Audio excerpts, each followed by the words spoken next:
how does this go?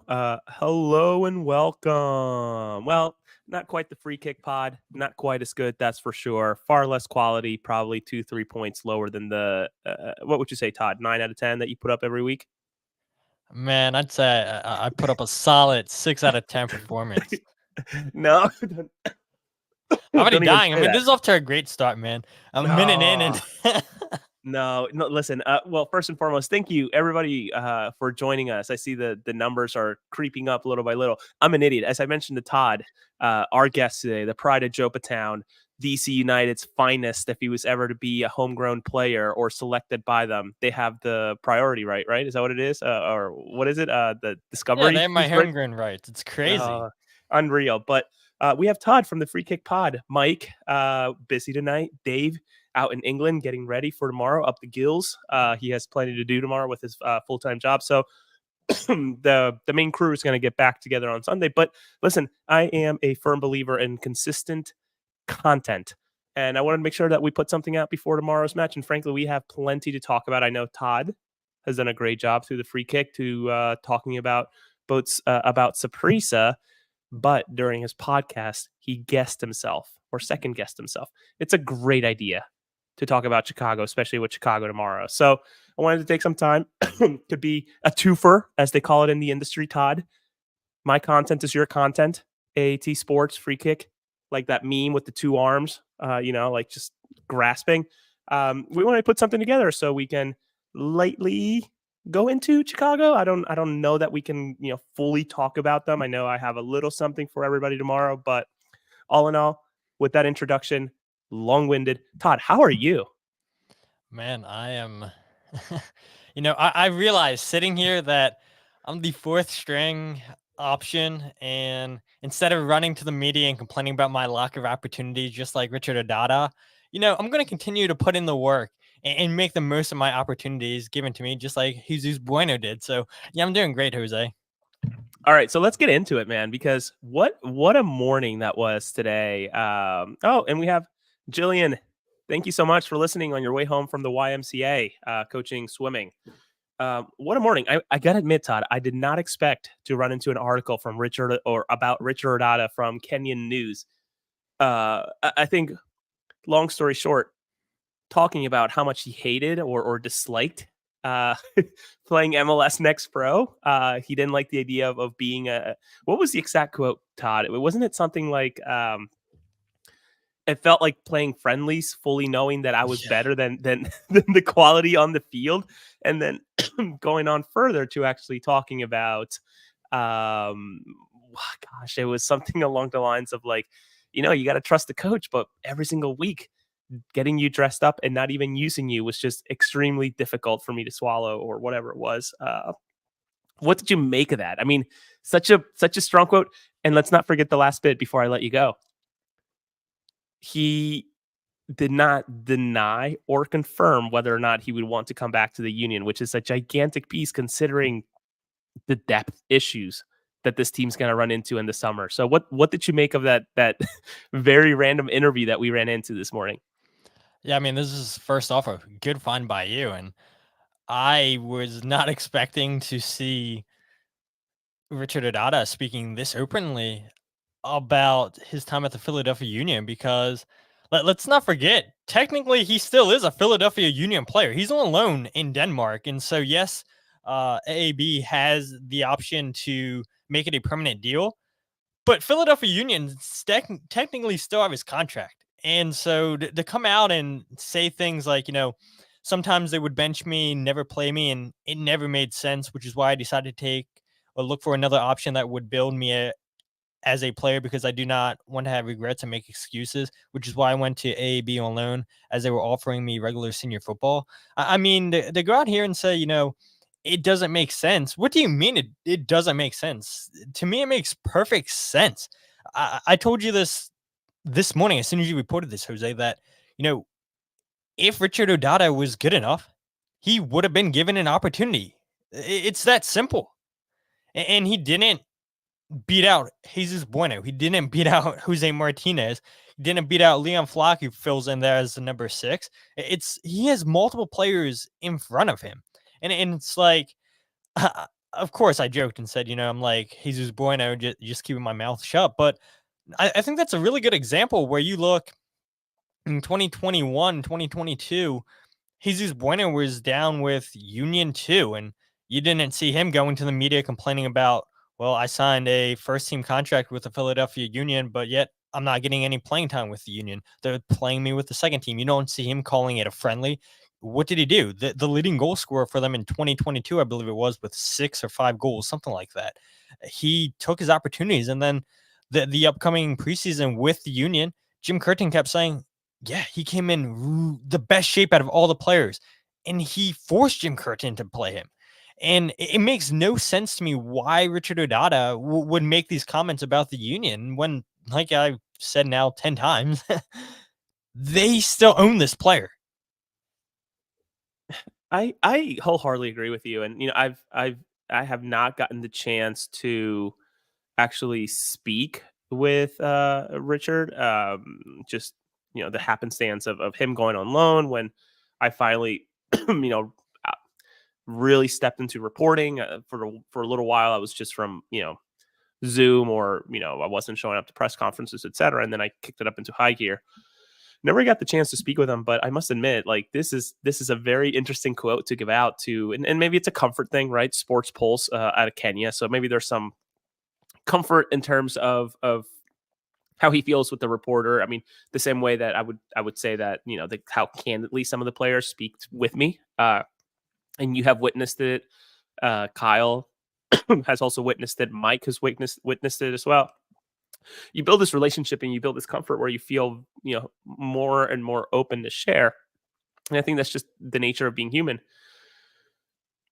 But you said it absolutely right. He is still under contract with the Philadelphia Union. So to drop something like this, and really, I can't fault the reporter for asking, about the opportunity of coming back to Philadelphia and fulfilling whatever role Jim Curtin and Ernst Tanner have for him. His response was obviously very calculated, right? There's make no mistake. He did not confirm or deny. He said, whatever will happen, will happen. I will work as hard as I can and leave the rest to God. So a man of religion or faith, whatever you want to call it, and that's totally fine, totally fair. But everything above that piece of the code, kind of incendiary, kind of not doing himself any favors, and and talking with sources and people about Richard at the time when he was with the Union. It seemed like he was sort of at that level. Obviously, I did not get a chance to really watch him in MLS Next Pro, but my understanding is that he actually fit absolutely fine. It's not like he was, like it's not like he was an MLS All Star suddenly playing with MLS Next Pro, right? So you could tell that the level made sense.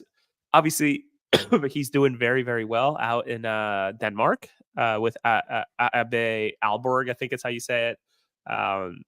Actually was on the bench against FC Dallas for a friendly out in Spain for Dallas's sake as they were preparing for the season, but did not play, so I didn't get a chance to watch him. Seems to be doing all right. I think he just scored a goal this past weekend. 13 appearances, I think, so far since August. So I don't know. I don't know what to make out of this quote, except that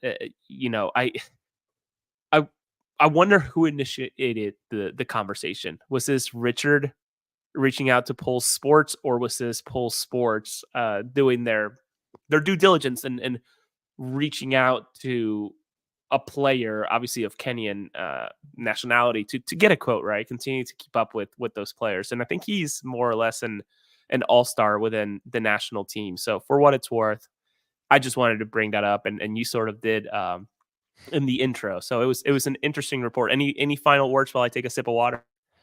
Yeah, I mean, I think a lot of people have said in the past they wanted to see Richard Odata. I mean, I've even said that I've wanted to see him in the midfield. Can you imagine a midfield of Richard Odata, Jesus Bueno, and Jose Martinez? I mean, that's just destroyers right there, at least on paper. Right. And a quote like this, maybe we never do get to see Richard Odata. And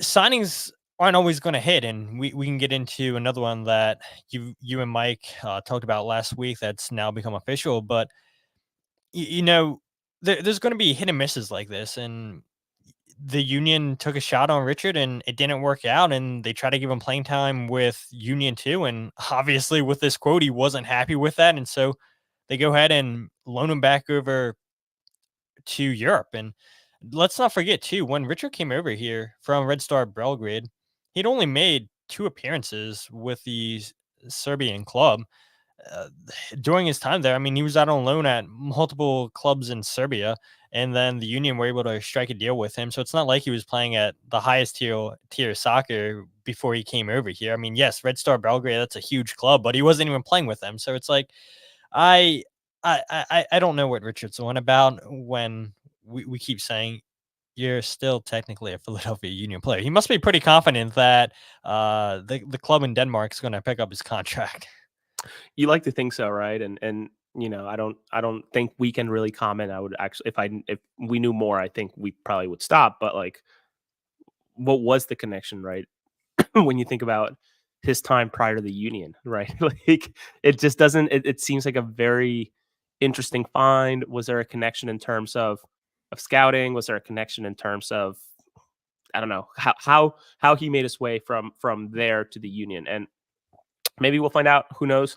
But I would be very, very interested to talk to Richard and sort of pick his brain about whether he's a Union player or he is I don't know, Alborg player for the remaining of his contract, right? Just to say, what was that all about? Like, no harm done, but like, it's so intrigued onto why did it not work? Why did you? I don't know. I don't know if it's fair to say why did you not feel supported, but what was it about the environment that did not work out for you when it seems to work out for a lot of players who come, put up their time, and Yeah. move on. They move to the next level in terms of Jesus Bueno, like you say, Jack McGlynn, Nate Harrell, etc. It's a little puzzling, don't you think? Yeah, it is. I mean, none better than Jesus Bueno, in my opinion. I mean, this is a guy who signed a first team contract, and it looked like, okay, maybe this was a miss with Ernst Tenner because he's not getting into the first team. But then again, I go back to what Jim Curtin said last preseason. He came in the best shape out of anybody in the preseason. Like, he forced Jim. He showed Jim, look, this is what I have to offer. And once he got given his opportunities last season, it's like, wow, you've earned a spot in this team and you feel confident, so confident that people are having a discussion. Should it be Jesus Bueno starting on the right side of the midfield instead of Ali Bedoya or Quinn Sullivan? And, having depth like that, that's only a good thing for this club. Absolutely, and you think about the international picture this summer. There is a very strong possibility. I think a certainty that Jose Martinez is going to go ahead and represent Venezuela for Copa America. But there's also possibility that Jesus Bueno goes as well, considering that Venezuela did not qualify for the Olympics. So they could potentially use a player like him. Had 2 call-ups last year. Departed the first one after being integrated to the group. It was a knee injury, I think. And then the second call-up, he didn't even make the trip. He had to decline due to the ankle injury, if I recall. Is that correct? Yeah, it sounds about right. But like, just talking about that, like all the competitions, it's pretty funny, right? It's like, hey, Jesus Bueno. I mean, Richard Adada is going out here making comments. And what if Alberg doesn't pick up the buy option? He's a Philadelphia Union player. Maybe he does find a way into the starting 11 because you could potentially be without Jose Martinez, potentially without Jack McGlynn, Quinn Sullivan, Jesus Bueno, those 2 young guys because of the Olympics. I mean, one strong suit, the depth. Now it looks like it could potentially be non-existent, and you can make the argument too. It's like, well, then why did they get rid of Andres Perea? Well, in that situation, I feel like when New York City is giving you as much money as they did, you hold on to him. Or you can make the same argument with Joaquin Torres, and I would say that it was pretty telling, like listening to Jim Curtin at the end of the season press conference with his comments that they were going to do everything they could to try to move on from Joaquin Torres. And I think they probably would have liked to keep him in MLS to get some kind of GAM, but they're going to get a deal done. And that tells me that there was zero interest in MLS for somebody like Joaquin Torres. And in that press release for Joaquin Torres, the union made no mention that they were going to receive a loan fee for Joaquin. So that was a terrible move. But obviously, the union said, we're a better team without you than having you here when you're not going to get into any matches. Yeah, and I mean, we're into it now, and so following, leading into Saprissa, or was it after Saprissa? It was after Saprissa, right? After, yeah, because they made that cringe loan video. I Ye cannot believe that. Yeah. Really, really interesting video if you saw, from, Universidad Católica out in Chile. Um, I'm actually very happy for Joaquin. Having talked to some people and full disclosure, Mike was on the phone with me too as it was developing, and you were on the phone with me. We were sort of like talking, and then suddenly I started getting text messages from people like, uh, "Did you see this? Like, I'm hearing this." And somebody who was actually in Indiana texted me, and then another person sent me a WhatsApp message from Chile saying, "This guy's coming over? Like, what?" So we worked through it together. I think, was it 8 o'clock at It was night? late. It was Yeah, late. it was 8 o'clock at night, or I think it was like 6 o'clock at night. You and I were talking with Kyle actually as well, and we had it all wrapped up. But we waited, or I waited, I should say, to post it till the morning. Wanted to get a comment from the club. But frankly, I must admit, I just seeing the pictures and seeing the videos, as corny as they are, I'm happy for Joaquin. He seems happy. Yeah, I mean, he's smiling. He did not feature today. Today was their very first game of the season, or their Apertura tournament, and it's actually very late, mainly because of forest fires in Chile. So they had to delay the start of their season, but did not feature today. I'm sure within the next couple of games he will be integrated and playing. Um, he was asked about that actually in the press conference, because it seems like reporters from every other country have no idea how preseason works in MLS. So Joaquin was insightful enough to say, "I actually played against Flamengo. I played against 3 other MLS teams, or featured at some point. I did the entire preseason. I'm in shape. I'm ready to go." Obviously, he probably still doesn't know the names of his teammates, and that's something that'll come with time. But I took a look at the press release that they made, and some interesting points that he mentioned, both in terms of personal goals and team goals. And the one thing that really stood out to me is that he was eager to get minutes, which obviously was something that did not happen in Philadelphia. Fans will remember him for the double spin cycle, the home opener last year, right? So we're coming up on, not necessarily 365 days, but a year to the date per se, but also wanting to help a big team. So if you want to read too much into those comments, feel free. All I did was translate them for all of you. I try not to opine on these things on my posts or in my reporting. But what is really important about this is I'm intrigued onto what the actual agreement is, because he was making $309,000 last year. So are they picking up the entire salary? Is there a split? What do you make about the rest of this transaction?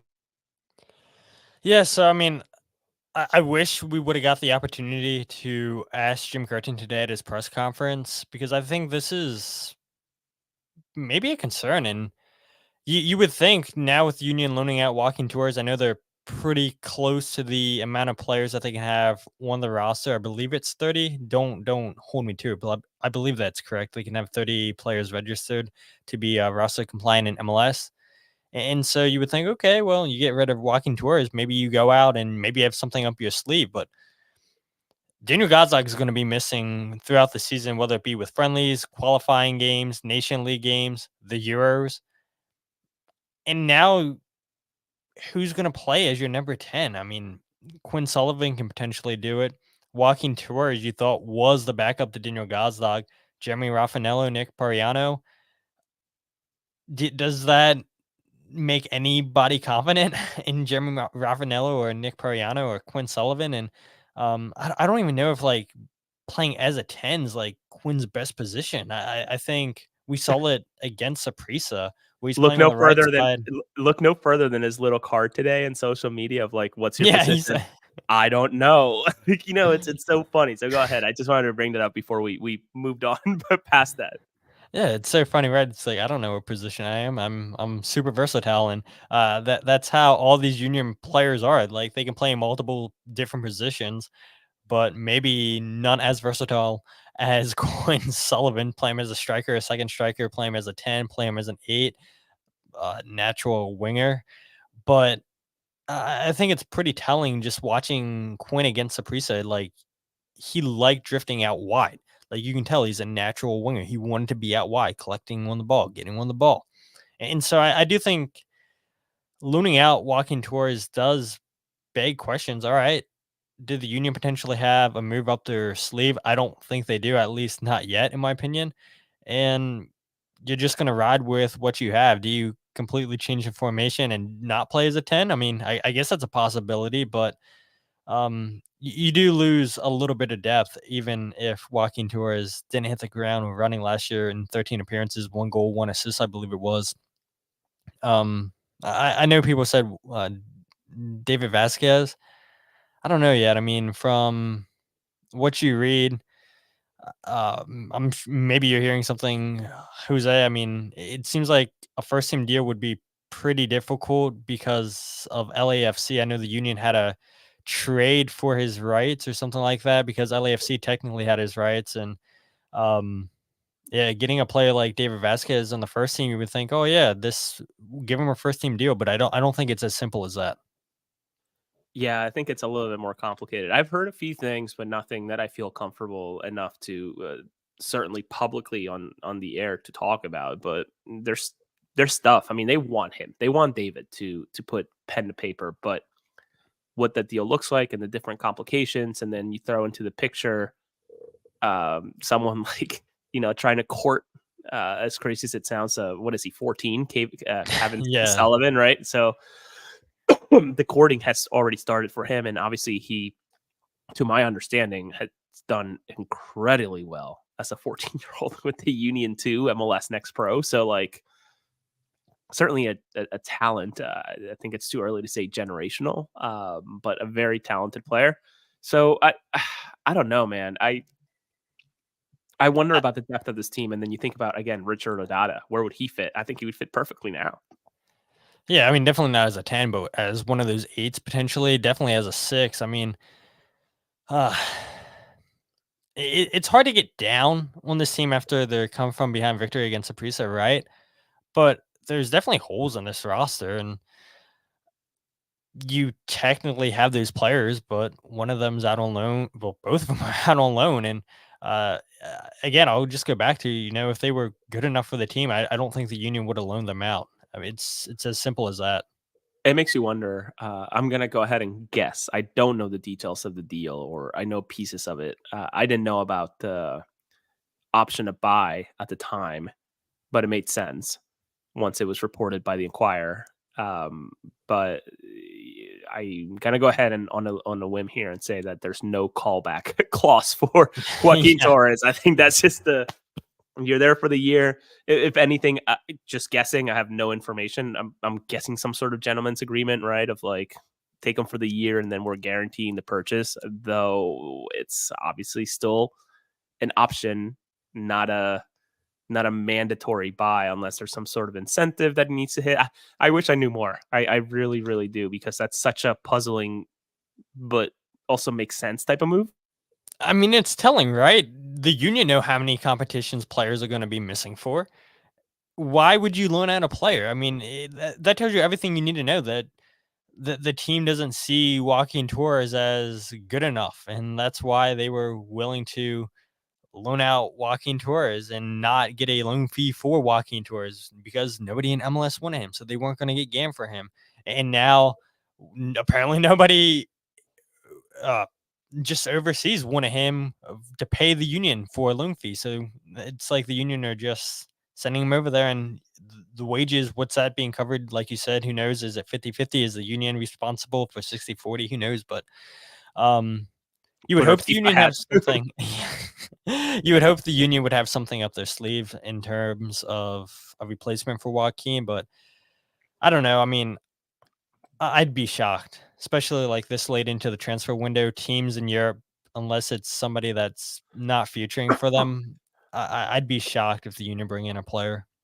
Well, the transfer window does end on April 23rd, so there is I some mean, this time, time. but to find a player mid-April or early April or somewhere in between, it's I The only think one that I can think of off the top of my head was Daniel Gazdag. So I think the agreement with that was, when did he join? 2021, I believe it was. So after his season in Hungary got finished, Daniel then met up with the union in May, played against DC United.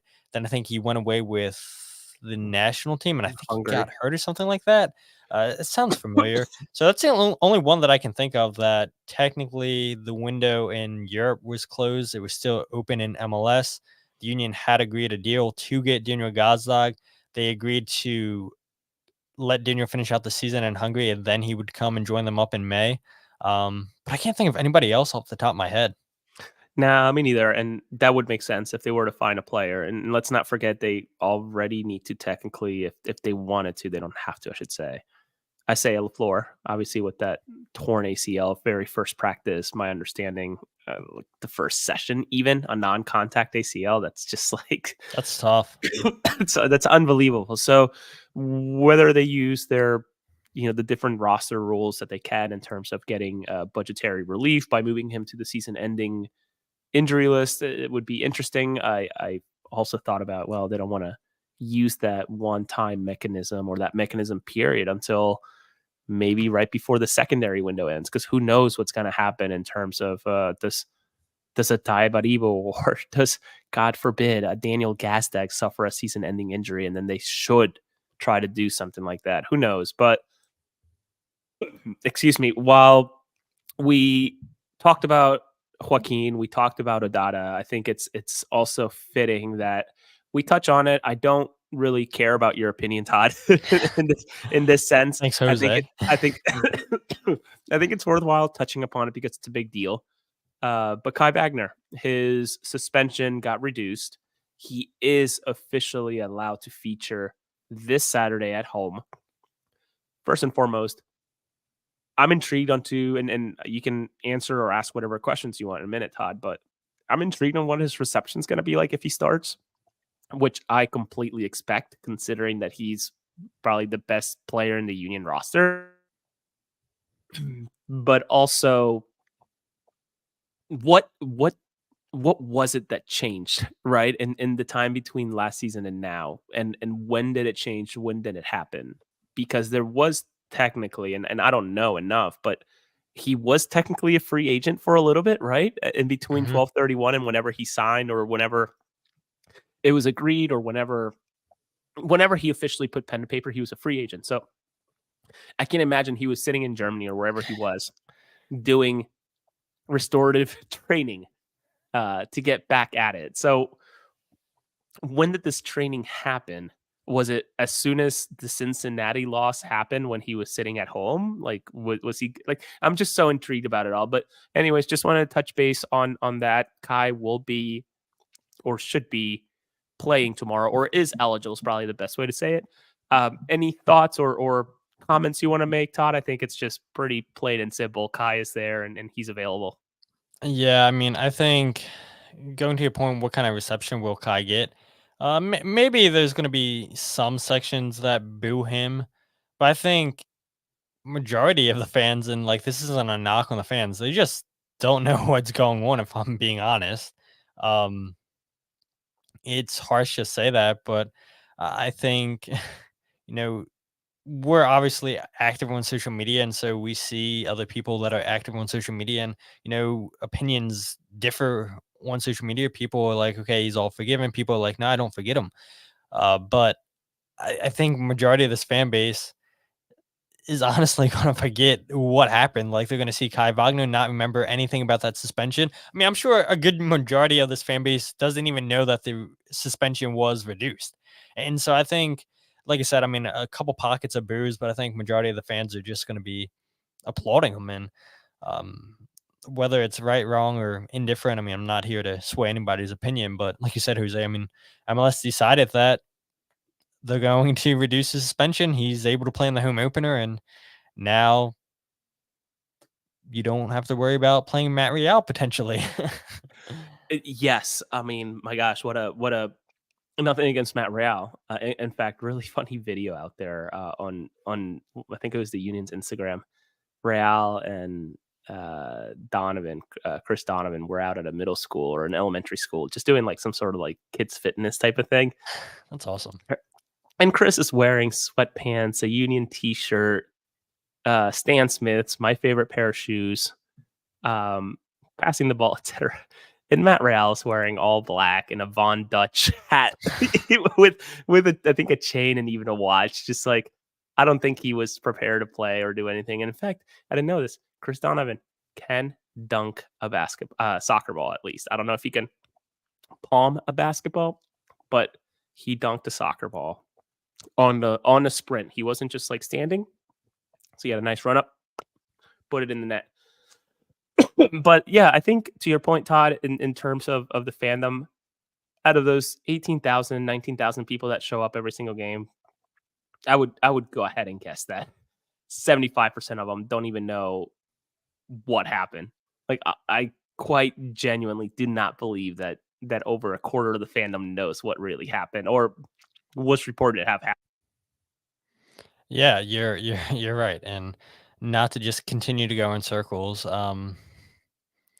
He'll be greeted happily, and again, I don't want to like knock on the fans at all. Like, that's not what I'm trying to do. I'm sure that's not what you're trying to do, but it's like MLS News, and like we know this too with trying to report on stuff. Like, it's not the most marketable. The league itself, I feel like, doesn't do a good job advertising. I mean, last night's game, Cincinnati, I feel like wasn't advertised that well. Like, one of the commentators for Cincinnati, Tom Gallardo, who's been on the podcast a couple times. I got to plug that, of course.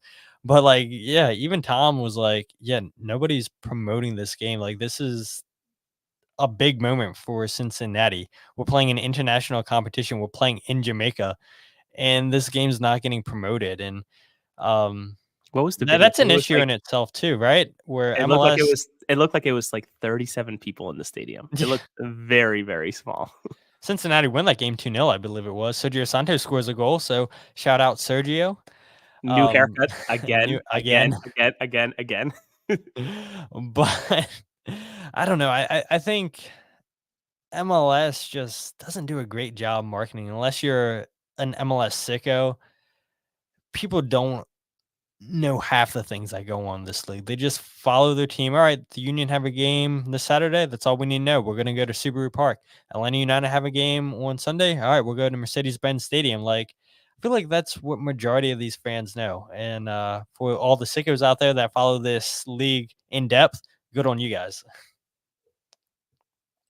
One of us. One of us. One of us. You know, that's whatever I say when I when I meet somebody who's is in as deep as we are. Okay, so let's talk about Saprissa for maybe 5 minutes tops because it's been a good while. Jim Curtin looked fantastic. Commonwealth proper. Wonderful suit. Great details, colors, everything. Fantastic. We don't have to talk about him much further. Can we? I'm intrigued. I'm intrigued what he's wearing tomorrow. Is it the same black suit or is it something else? I'm not sure. That's a good I'm question. not sure. It's a good question. We'll find It's out. going to be cold. It's definitely going to be cold. It's not going to be as warm as it was in Costa Rica. So I wonder if we have any. I think didn't he Mike is wear here. Commonwealth against New England? I was about to say that. What would be? I wonder what the prop would be, or what the odds would be for him to wear that $6,000 coat. That he was it 6,000? I think it was like I think it was 3. 3,000, whatever. Still out of our price range, different tax bracket than you and I are in. But yeah, I'm intrigued onto what he wears, so I'm gonna go ahead and guess that. And Valerie has it right. And I said we wouldn't talk about him, but all black. The man in black, Jim Curtin, looked just like Diego Simeone out of Atletico Madrid. So I thought he looked fantastic. Awesome stuff. Granted, I was fortunate enough maybe to be able to share some of the story, and we'll continue to do it with their chief marketing officer in terms of sharing more about the story, the partnership, and there's some really cool stuff coming that I think people will really, really, really like. Here's we have a good question for you, Todd. Todd, any thoughts on McGlynn on the defensive end? Saprissa we're talking about. Yes. No, I think he played well. Defensively, tracked his runners well. But like it didn't really like. I feel like Saprissa didn't really trouble the Union that much. Like, I mean, they trouble them on set pieces, and we can get into that real quick if you want. Jose Martinez, one of his worst games. I talked about that at length, I feel like, on my podcast. The fullbacks, the two wingers for Saprissa, I thought they did a good job to like put pressure on Ned Harriel and Kai Wagner, but like I didn't notice the midfield of the Union getting overran with pressure. It was like more the Union's midfield creating issues themselves. They couldn't complete passes. They got the ball turned over, stolen off their foot. Defensively, now I don't think there was any issues whatsoever with Jack McGlynn. I think I'm trying to stall here for a little bit to look up stats to make my point. But you're good. I think Jack did well, and I think the point that needs to be made is that yes, Saprissa was a formidable foe. Eddie Mendez, who you actually referred him to me, spoke with him, was it Monday, and shared it through Substack and posted on Twitter. Very knowledgeable in Costa Rican soccer. So Saprissa, very good team. The Costa Rican league, very good league. I would say probably not a close third, but third behind Mexico, or I should say Mexico, US, and then Costa Rica in terms of levels of skill and talent. I guess Canada. I don't watch enough Canadian soccer to know, but anyways, what I'm trying to say is that I think the bigger character out of everything that happened on Tuesday night, late at night, was the stadium and the fans, because that stadium was rocking. It was loud. So Greg Von Schroeder, who is the owner of Commonwealth Proper, posted on Instagram just some videos walking up the sort of like the well where the players come out to go into the field. Dude, that was very loud. Very, very loud, despite being a rainy Tuesday evening. So I have been very critical of the Union away from home. I often choose them to draw or lose. But to do what they did on Tuesday against the best Costa Rican team at their place, I'm starting to change my mind a little bit more here about their away appearances or performances. Did you find what you wanted? That's all good. I mean, I don't need stats to make a point. I think the eye test is all you need. No, I think Jack McGlynn played well defensively. What did you make about the atmosphere in Costa Rica? Very different than 2021. That was awesome. That was awesome, right? You heard it on the broadcast. So imagine being in the stadium. Like I talked about this too. Like I saw videos online of the Costa Rican fans making so much noise, making atmosphere before the game even kicked off. And that's awesome. And I think Julian Carranza, correct me if I'm wrong, but yeah, he enjoyed playing in the atmosphere. I think they said, they thrive in like hostile environments like that. And I even took it a step further on my podcast and said, these Union players have never played in an atmosphere like that in MLS. I think they've played in atmospheres like that with the CONCACAF Champions Cup. I said CONCACAF Champions League. You look at Azteca playing against Club America. Yeah, I know the stadium wasn't full, but I mean, it's the Azteca. You feel the weight of that stadium, even with it being 30%, 40% full. Now you get a full Saprissa Stadium, and that atmosphere was that was awesome. And I think me as an American, I feel like we can take a page out of the Saprissa fans' books and try to create an atmosphere like that. It's epic. Yeah, if we could, if Subaru Park could copy and paste that type of atmosphere, I can't even I mean, it imagine. sounded like the whole stadium was chanting. Like people would kill to get that going in Subaru Park, and you see it all the time in Europe. And I don't want to compare us to Europe because the Euro snobs do that way too much. But it's like I would kill for an atmosphere like that. Like just simple chants. Like yeah, we have the clap and clap union chant.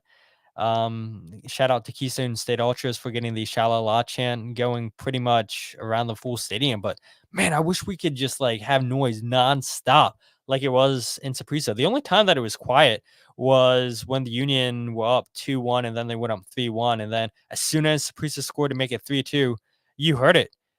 They believed in their team, and you saw Saprissa players. They got that extra energy because of the fans. And if people say, fans don't make a difference, look no further than what fans at Subaru Park have done to push the Union on. Look what happened in 2019 against New York Red Bulls. Union are losing that game 3-1. Fans are chanting, "Hey, Union, wake the F up," and the Union wind up coming back 4-3. So, I mean, fans have such a big impact. And I think that's the reason why, Subaru Park's such a hard place for teams to come into and play. Todd, you can curse here, just so you're aware. You can. I don't think I've ever cursed on my show either. So, we keep it PG unless I have degenerate guests coming on then. Get ready for when I come on again. Just be ready. Yeah, no, I think you're absolutely right. I think the atmosphere was what led, I think, to a lot of the mistakes, including, and we don't have to talk much further about this game, but the Glesnes own goal, which was a disaster. And as I said on my post on Twitter, and it happened, Eurosnobs ate that. Of course they did. It was just another bullet to their clip, right? Of different hits that they can take over and over and over against American soccer, North American soccer. So unless you have any more thoughts about Saprissa, congratulations, Julian Carranza. Hat trick. Great hat trick, second half hat trick. It took him to save the day. I hope that wasn't the best of him for the rest of the year, with a lot of games to go. Can I ask you a question? Go ahead. So with that hat trick, I know, we've had this debate. Julian Carranza can leave on a free in 2025. He'll have 6 months left on his deal in the summertime. But if he keeps scoring goals, like, do you see a situation where a team comes and offers the Union maybe $2.5 million to get him now instead of potentially getting him for free in the wintertime? I mean, when a striker is red hot and they're scoring goals left and right, I feel like multiple teams would be in on a player like Julian Carranza. And so I brought this up on my podcast and I said, let's say Julian Carranza wants to go to multiple clubs come and approach him because they can open talks since he has less than 6 months remaining in the summertime. Let's say Julian says yes to 3 teams and all 3 teams want to wait and try to get him in the wintertime. But what if a 4th team comes in and says, look, we want Julian. Julian says, all right, I'm open to coming to you now. We'll give you money, Union. And then what about those other 3 teams? What if they start saying, well, we really want Julian Carranza. We wanted to get him on a free, but if there's another team involved for him right now, then a potential bidding war starts. Could you see that happening? That's tough. I mean, is there a possibility? Absolutely. There's no non-zero chance that he can, could he be picked up now? Technically, yes. I think there are some windows still open, as we saw with Chile and some South American leagues. I don't know if Turkey's still open. I don't know about other leagues out there in the East, on the other side of the sea. But is there a chance that he could be picked up right now? Absolutely. I don't think it happens.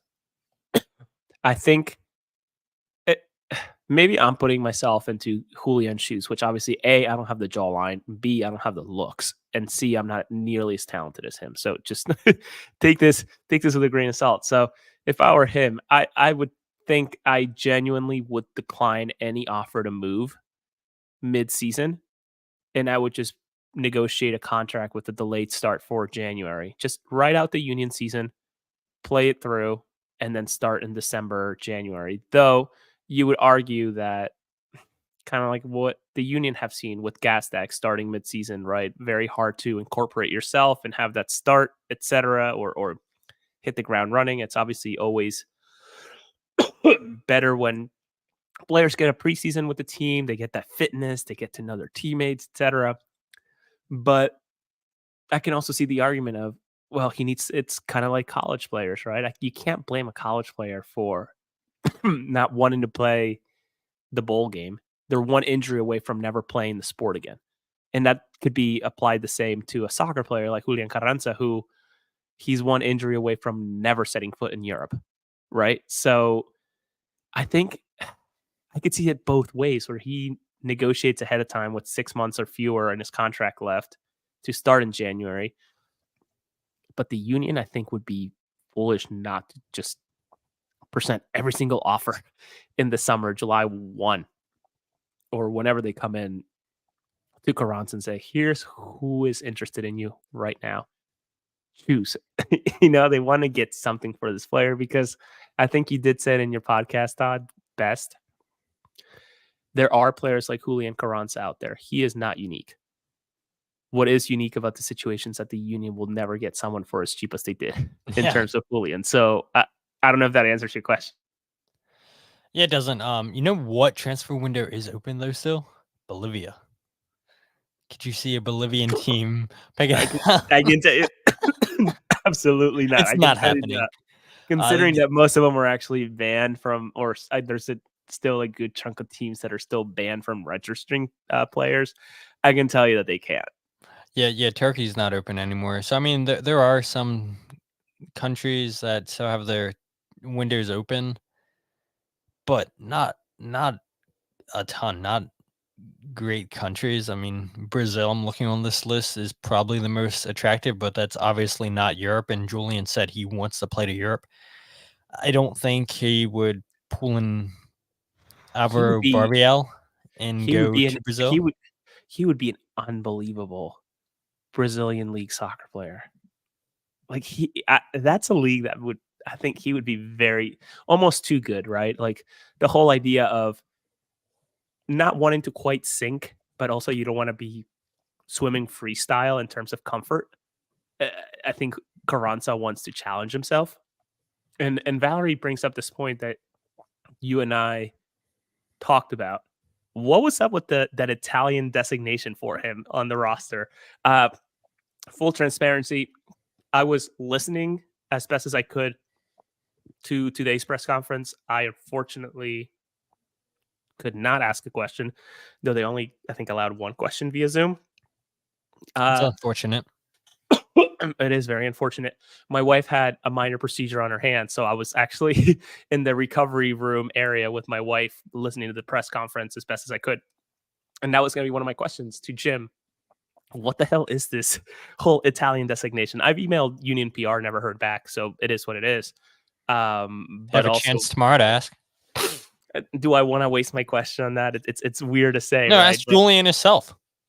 Yeah, if he's there, I'll certainly pull him aside and ask him super quick. But yeah, I don't think he has I don't know. Folks from Cincinnati, her name is escaping me right now. Is it Laurel? Lauren? Yeah, Laurel. Laurel Flaler from the Queen City Press, I think, is her Patreon. She does an incredible job of covering that team and a very successful Patreon. She's fairly certain that there wasn't any type of animosity between Barreal and Cincinnati because he just went. Was it Cruzeiro? I can't remember where he went. Yeah, exactly. Was it Cruzeiro? Okay. He's going on a loan to then in the summer hopefully have something come from Europe. So I don't think Julian would push for something like that. I don't. Do you think so? I don't think he has that type of demeanor or character. Then again, I don't know the guy beyond talking to him for like 30 minutes on a video call. Yeah, I don't know him super well. I mean, I would say I don't know any of the players super well, honestly. But yeah, I mean, it's hard to say, right? I think all players say they want to go to Europe. Barriel said he wanted to go to Europe, but you know, no teams, I guess, in Europe are interested in him, and this is his best opportunity. And maybe he lights the world on fire in Brazil, and then an opportunity presents itself. But yeah, I don't know. It's a difficult one. Talking about Barriel here, especially for a team that neither one of us really cover at all. I mean, we know Cincinnati. We know how they like to play because of Pat Noonan, Chris Albright, the Union connections. But I'm not sure. I'm not sure what Julian would be open to in terms of going to Brazil and not going to Brazil.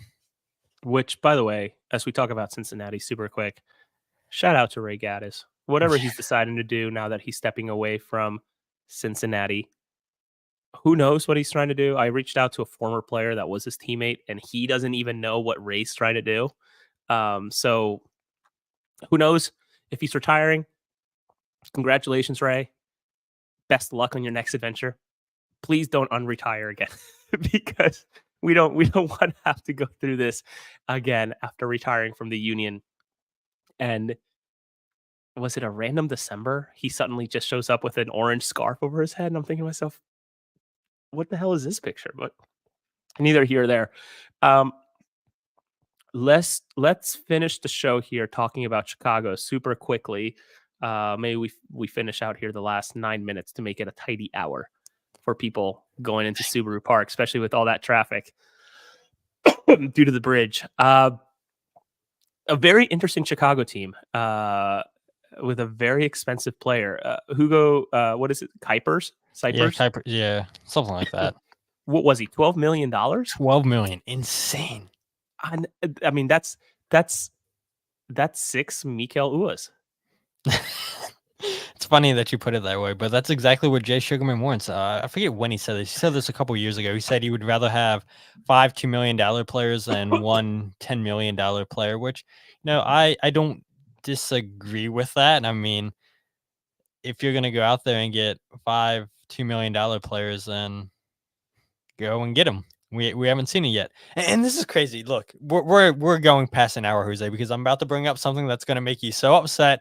All right. Why don't teams take advantage of the U22 initiative? Like, oh my gosh, like that's what this whole league, not just the Union, the whole league needs to take advantage of. Yes, MLS, we can all admit this. People watching this can admit MLS is a selling league. There is nothing wrong with MLS being a selling league. But why aren't teams taking advantage of this U22 initiative? Some teams do it. Miami, LA Galaxy, LAFC, Atlanta United. But your smaller market teams don't really. And there's nothing wrong with paying $12 million. You just better hope that you get double when you decide to sell him. I mean, that's a lot to sink into a player and to at least not break even. But it's like, why aren't we paying $2 million, $3 million to get players, especially from South America? I feel like that's where you look all over the world. Like a lot of profitable players come out of South America. Why aren't more teams taking care of this U22 initiative? It's crazy. And the fact that MLS didn't do anything in the offseason to like entice teams to use this even more, it's mind blowing to me. Yeah, so for the uninitiated, the U22 initiative allows teams to um it's such a deep rabbit hole, Todd. You really do know me. If they take advantage of it, they can sign players and take limited hits to their budgets. So somewhere between 20 years or younger, you could be paying them yearly $600,000, but on the budget, he'll only hit for 150. If the player is between 21 and 25, they'll only hit for $200,000, despite you paying them 3 times that. So it is such an advantageous initiative that teams don't really take advantage of. I think currently for the Union, Macanya is a U22 initiative player. Um, who else? Is it just Macanya?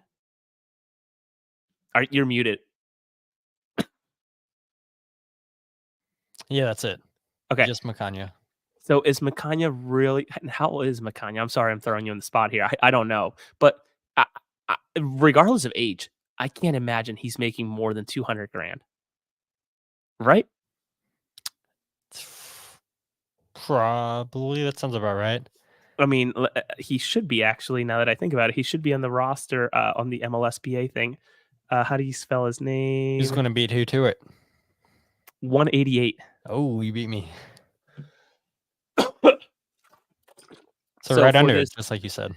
just under it. So like, outside of having the ability to have him there and registered for that, like I don't understand, but maybe there's more to it that I'm not getting. But you're right. I really do wish that, especially with some of these roster spots that the union have now, if they're loaned and not occupying a spot, spend $6 million. I mean, LAFC just picked up an absolute stud with the Martinez kid from Venezuela who tore it up in the Preolímpico, which is the pre-Olympic tournament to see who. Thank you, Val. Val knows I'm struggling here with a cough. So what happens to me when I get sick? A quick aside. The tail end of it is when I get the horrible cough. That's just the way it works. So tomorrow I'll probably be absolutely fine. But LAFC, incredible player they just picked up, and that guy's gonna turn around and be worth 10-12 million dollars down the line. And they probably got him for very, very little straight out of Venezuela. So you're not wrong, Todd. I really do wonder why these teams don't use this and why MLS doesn't make it a bigger deal. Yeah, it's mind blowing to me. It's like I said. I mean, MLS has accepted that it's a selling league. I think fans have accepted that they're a selling league. It's like, why aren't we doing everything in our power, especially with the World Cup coming up, like to entice more and more young players to come here? Uh, I don't know. I mean, I guess there's a reason why we're not owners. Yeah, no, there's absolutely it's not our money, right? And that's the easiest thing for us to say. But Chicago, $12 million striker. Let's hope he doesn't do $12 million striker things, because that's probably gonna be the first comment we get out of Jim. If he Yeah. comes in and Don't you have because like a whole file section saved on your computer of Jim I calling out have ownership? I have 3 or 4 video clips of Jim comments about spending, which is it's valid. He has a point, but it's also kind of like, oh man, I knew this was coming, so I'm ready to clip it. But this Chicago roster, I mean, a team that hasn't made the playoffs, I don't think, since 2017, or at least Alex Calabrese told me today. Plug, video coming tomorrow. Hint, Uh, hint, hint. hint, hint, hint. That team has not made the playoffs since 2017. So it's a team that's been long, despite even having more playoff spots last year, they still found a way not to make it into the playoffs. Um, Recently moved a few players, I think bought out a contract, if I recall. This we didn't talk about with Alex, but Kasper Shavilko sent Yeah. over to Switzerland to the sister club or brother club, whatever you want to call it, of FC Lugano in Switzerland. Same owner. A little fishy, if you ask me. I guess it's no different than what Manchester City does, just shuffling players. But Gutman also picked up. From Colorado, which he's had a weird last couple of months, really. So he went from Atlanta to Colorado to now Chicago. Quick Chicago guy. My understanding is that he is a Chicago native, Yes. so it sort of felt like coming home. Homecoming. Yep. Same with Yeah. Mueller a couple seasons ago when they got him from Hibbs, I believe it was. He left Orlando City, went to Hibbs, and then he came back to MLS, and That's right. Chicago was his hometown team. Yeah, I forgot. Man, it's been that long. Yeah, I remember when he was with Orlando and he was just killing He it. was good, and then he got to move to Europe and hardly played in Scotland. And well, man, I get us so distracted because you look at all the players that go from MLS to Scotland and it doesn't really work out. Jose Cifuentes, who left LAFC, went to Rangers, and that didn't really work out. And now I believe he's on loan to a club in Brazil. I think that's reports that I saw. Look at James Yeah. Sands when he went on loan from New York City to Rangers too, funny enough, and didn't really play a lot. And now he's back in New York City, one of the best midfielders. I don't know. I think MLS teams need to stop doing business with teams in Scotland, or teams in Scotland need to stop doing business with teams in America. Well, this will hurt the one team we agree on, but backwards in terms of Stu Finley. Coming from Scotland, not really playing here, played the infamous 2021 game against New York, and then shipped them back. So, yeah, it's an interesting situation. But Chicago, I think, I'm convinced that tomorrow is going to end in a draw. Not great weather. Gonna be a little cold. At home, sure, not a loss. But I'm really intrigued. Does Acosta play? And what does this Cyphers guy, Kuipers, whatever his name is, Ugo, what does he do? Like, what? How is he going to challenge this defense? And let's not forget, Glesnes has had a pretty rough preseason. I don't know if you remember the header back to Blake during the Cincinnati match, and then you have the own goal, which it's not preseason. That's actually a match that matters. Yeah. But has had a few howlers here. And really, what does Jim do? Is it too early to rotate players?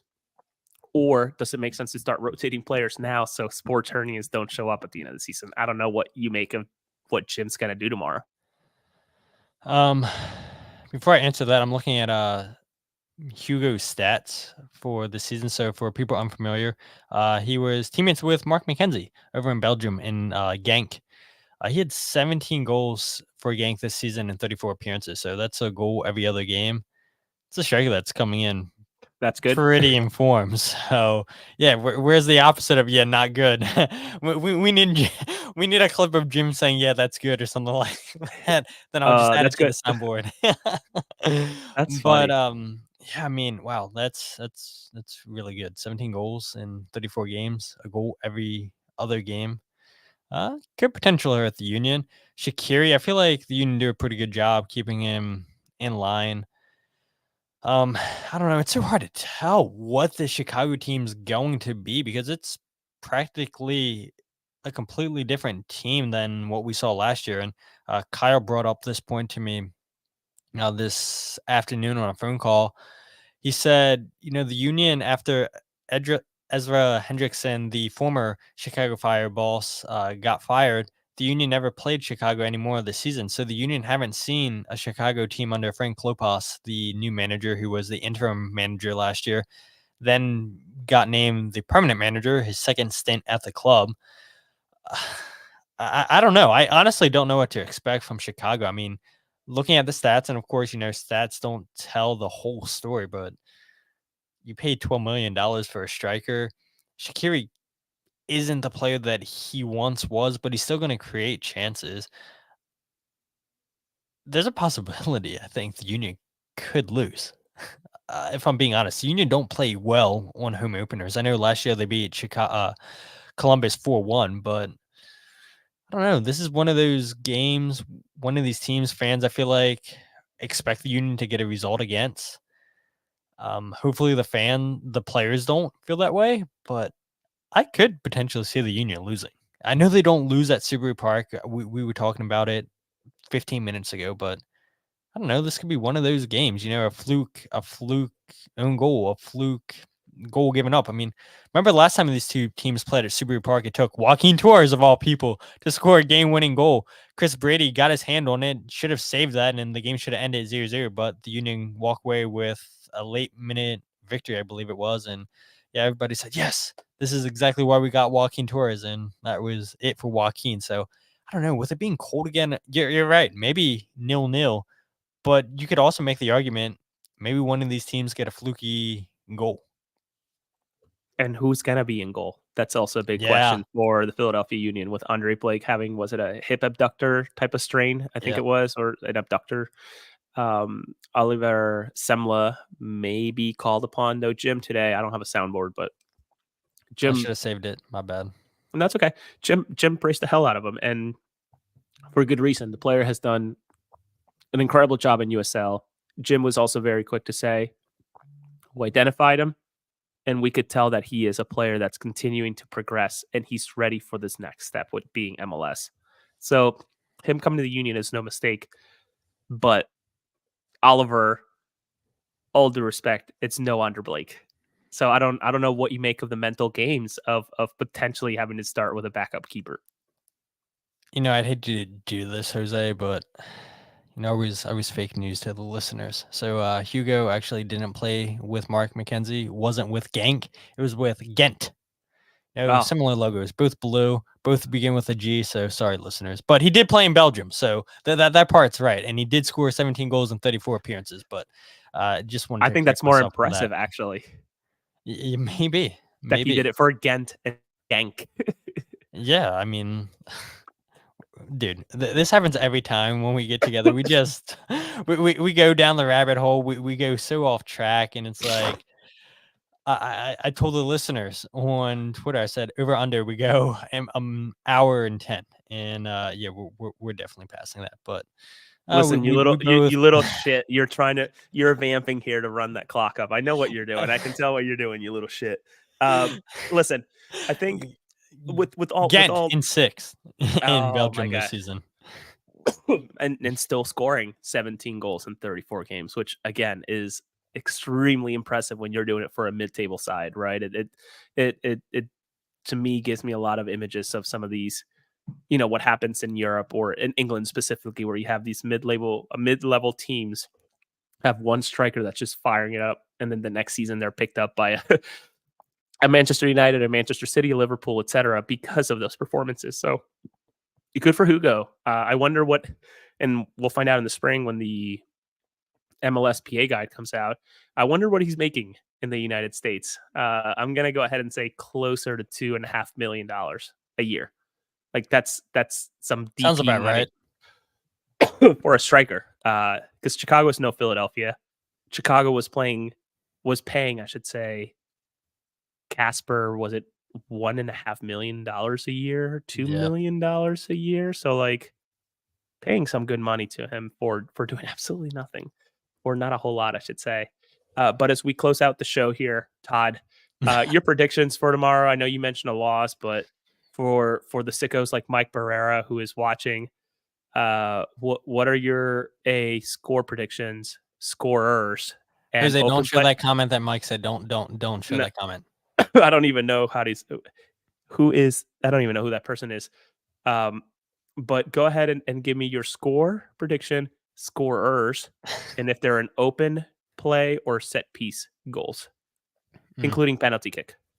Should I agree with what I predicted? So in my prediction episode, I said the Union would win this game. I didn't give a score.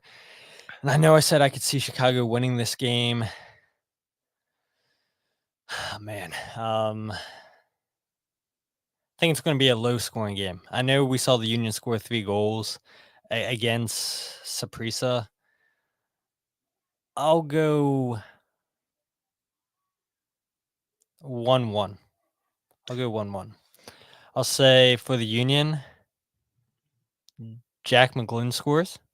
Whoa. And I'll say for Chicago, man, the Union don't give a lot up on set pieces, but they didn't look great on set pieces against Saprissa. I feel like the Union, like I said, do a good job shutting down. I'm going to say Holly Selassie scores for Chicago. Holly Selassie. Okay. I'm thinking it's going to be 2-2, a draw.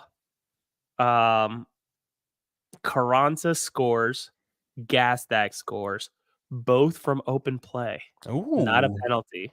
wow. For Chicago, I think Ugo gets his regular season first goal, and then Mueller will either be a sub or a starter. I don't know. He's going to get a goal too, just because of the way it works. I think he's a very dynamic player. He's one I wish the Union had, and had the system to play someone like him, because I think he is absolute class. I remember when he was in Orlando, I used to think, God, I wish the Union had a player like him. And being American and all the rest, he would just make it so much easier for roster rules and whatnot. But 2-2. But what was the other thing I asked? Scorers and open play and not open play. I do have something to show here. Mike, how do I show pictures? I know it's on the fly. We I'm need so sorry. Mike. Mike, I'm trying to look up stats too. I'm like, oh, we need Kyle here. We need Kyle like just to pull these stats left and right. Where you at, Kyle? hold on. We came prepared, obviously, for the listeners. This is And listen, high quality production. listen, if they're watching, they're gonna love this. But I remember last year, I did a 1-on-1 with Ibun Olaloye out of LBF, and I had shared the details of every single year. My understanding is that the union will get new apparel from him, but then on a rotating basis, 5 teams will come through.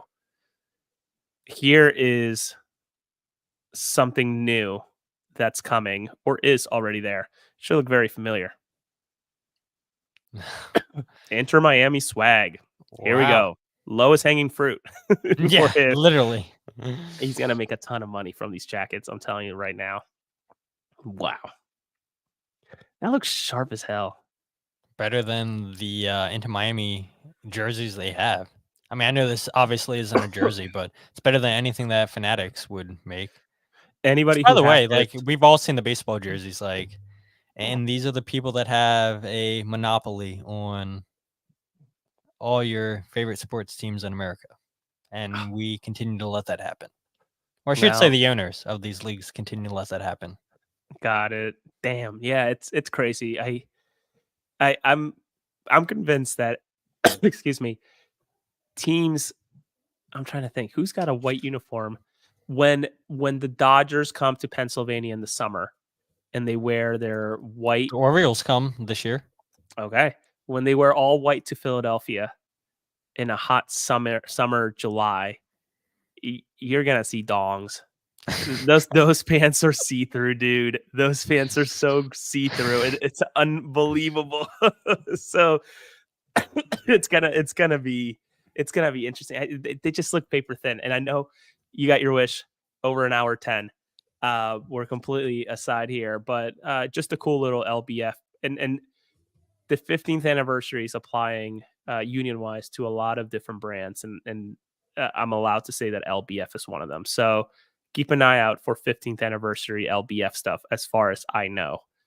Conversation from last year. So cool stuff coming. Match tomorrow.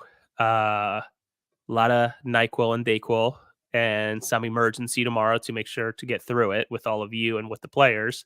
I will not get them sick. I know I'm at the tail end of this just because of how my dumb body works.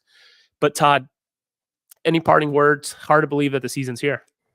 Yeah, it is, and I'm super excited to be at Subaru Park and see everybody again. It's been, God, when's the last time we've actually seen? I mean, I know we've talked on the phone for like every single day, but actually seeing each other in person, has it really been since the New England game? I think it has. Wow. Yeah, it's been a long time, man. It's The last people that I saw was, yeah, I'm not gonna say their name. yeah, don't say their names or her name. Kyle and Jillian. That's the last people I saw. That's good enough. Yeah, I'm But yeah, excited. just happy. Yeah, I'm excited, but I you can encapsulate this and clip this, and come July when it's Leagues Cup, you're gonna complain about it. If the Union host, I should say, all the drives down. Remember last year how many? What was it, like 7 games that the Union had at home? Like that was unbelievable. Yeah, I'm so mad, dude, making that drive all the time. It's like, dude, we're getting home super late. It's like, what are we doing? Well, I know your work is not one that can be done remote, but you would have been more than welcome to stay at my place as an in between. But obviously, your work is not remote. But hey, anyways, I'll be at the lot at around 3:30, 4 o'clock with a group of people. If you see me or Todd, I'm gonna go ahead and say it, Todd. So bear with me. Same with Mike. Anybody who does press, please say hi. We cannot thank you enough for watching, listening, reading, sharing, commenting, whatever, on our content. Yeah, this is the best part of the show is like people interacting. It's the coolest thing. Well, They make the show. they make the show, especially when we know them, right? And maybe people that we don't know too well. Just find us, say hello. We're friendly. We're not. I don't know what this comment is. Just blank. Whatever that means. We appreciate that too. Uh, yeah, Mike. I love Mike. Little self-deprecation. Just watch out for Mike Wazowski. Just say hello, and let's hope the Union win, man. It's whether the team does well or not great. I think we'll continue to cover it fairly. And again, it's hard to believe that we're about to embark on 30 some regular season games plus whatever else gets thrown the Union's way. Like it's going to be a long season, and I'm already a little tired. We've only had one official game. So anyhow, Todd, thank you so much. Where can people find you? You're the pride of Jopatown, the pride of Maryland, DC United's homegrown. Where can people find you online? Yeah, the pride of Jopatown, whatever. You know, That it sounds like a Pokemon town. Don't even I know say that's what you said otherwise. last time. I'm such a dick for correcting you. My bad. Now I'm distracted. Yeah, you can find me on Twitter, Instagram, or Facebook at Freaky Pods, a podcast. My personal, it's a Todd's Life on Twitter. It's a Todd's Life _ I think on Instagram. I don't use Instagram, so why anybody would want to follow me on there, I don't know. The podcast, just wherever you get your podcast, The Free Kick, the YouTube channel, youtube.com/freekickpod.